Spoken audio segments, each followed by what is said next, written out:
Hello guys, कैसे आप सब लोग। होप करता हूँ आप सब लोग ठीक होगे। देखो, कोरोना का काल फिर से आ चुका है। हम मालूम है तेरे बाप को मत सिखा।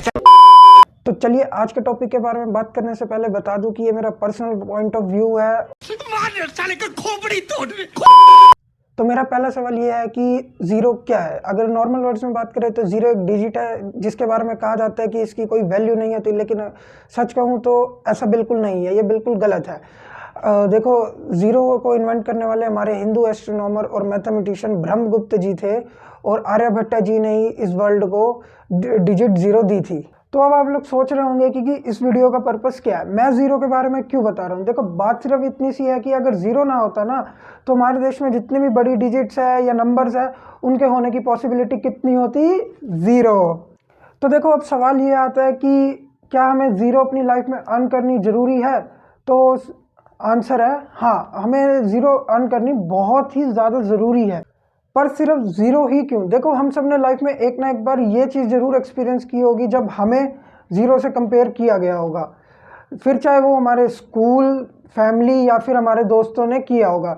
लेकिन ज़ीरो हमें अर्न क्यों करनी है। तो सपोज करो कि मेरे पास 10, 20, 50, 100 कोई भी एक नोट है और मैं उसमें से उसके आगे की सारी ज़ीरोज़ हटा देता हूँ। तो आप लोग खुद समझ सकते हो कि मुझे किसी शॉप पे अमाउंट पे करने में कितनी दिक्कत होगी।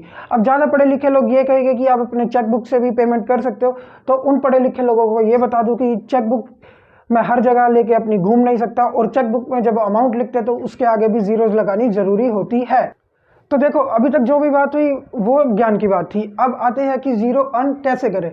देखो, हमारी लाइफ, काउंटिंग और करियर सब जीरो से ही स्टार्ट होता है, और ये बात तुम्हें एक्सपीरियंस से समझ आएगी कि जीरो की असल वैल्यू होती क्या है। देखो, सबसे पहली जीरो तो हम अपना बर्थ लेते ही अर्न कर लेते हैं, लेकिन उस खाली जीरो का फायदा क्या है। अब उसके आगे लगाने के लिए हमें एक डिजिट भी चाहिए होगी। सपोज करो मैंने डिजिट 2 अर्न कर ली।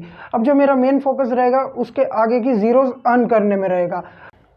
अभी मेरे ऊपर डिपेंड करता है कि मैं उस छोटी सी डिजिट के आगे कितनी जीरोज अर्न करना चाहता हूं, और ये मेरा हार्डवर्क ही बताएगा कि मैं उस छोटे से नंबर को कितना बड़ा बना सकता हूं। हम उस नंबर को कितना भी बड़ा बना सकते हैं, लेकिन वो नंबर कितना बड़ा है ये सब तुम्हारा हार्डवर्क ही बताएगा। शॉर्टकट से अर्न करोगे तो वो जीरोज या तो शॉर्ट टर्म के लिए रहेगी या फिर उन जीरोज की कोई वैल्यू नहीं होगी। नेक्स्ट टाइम अगर तुम्हें कोई जीरो कहे तो उसे बेइज्जती की तरह नहीं, बल्कि एक एप्रिसिएशन समझ के रख लेना, और अपने आप को प्रूव करके दिखाना कि जीरो की असली वैल्यू होती क्या है। And that's it for today guys. This is what Kashyap is all about.